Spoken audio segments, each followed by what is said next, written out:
ऐसा कुछ बजावा हो जा। यहाँ से लेके पीछे तक बड़का बाबू सब हमरे दादा कुमार के लोग बैठा है। माइक भाव भजन होगा।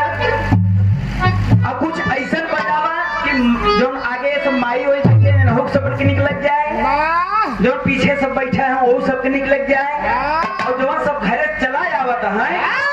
लेकिन दर्द के ना निकलेगी। काहे ना निकलेगी भैया? ना निकलेगी ना।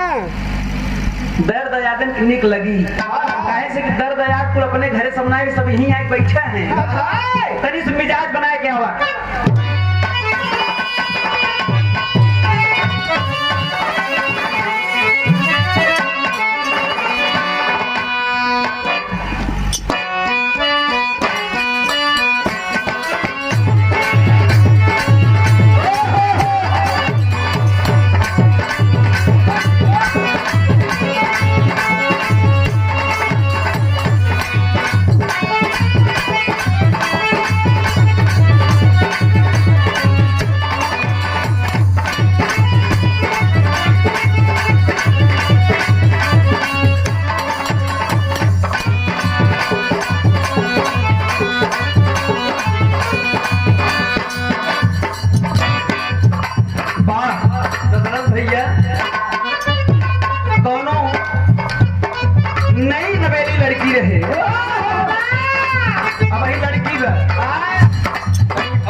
कि हम तार गई हो सुनर पार पई हो।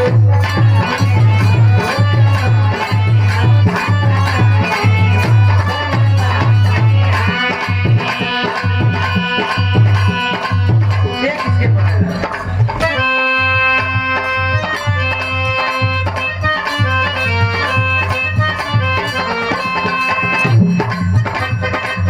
आप भैया कहा था हम तार गई हो सुनर पार पई हो।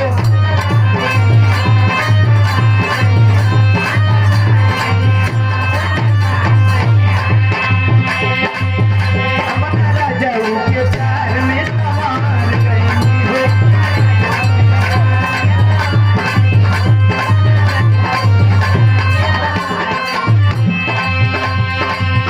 हम तार गई हो सुनर पार पई हो। अपना राजाऊ के प्यार में सवार गई हो। साथ भैया कहे एक खुशी रहे ना गवारे, एक खुशी रहे ना गवारे। हम पिया तुम्हारे आए हमें पिया तुम्हारे।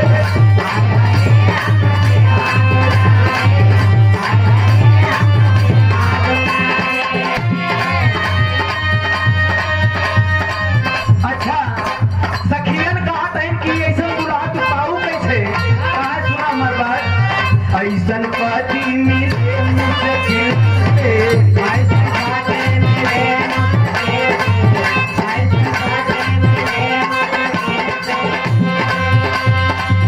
अरे प्यारी सखी बड़ा दिल से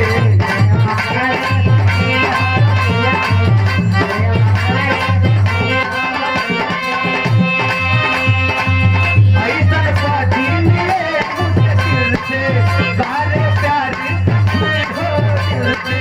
जे दिल तेरी मन मारे सेवारे जे दिल तेरी मन मारे सेवारे। हम तुला हाय हाय रे हम तुला रे।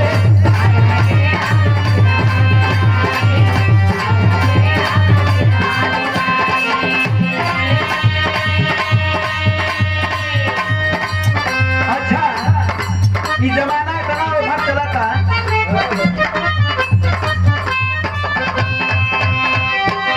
बड़ा बढ़िया चीज हमारे मास्टर भैया नहीं सके और उठावा उठाए जैसे सफात ना कहाँ गया है।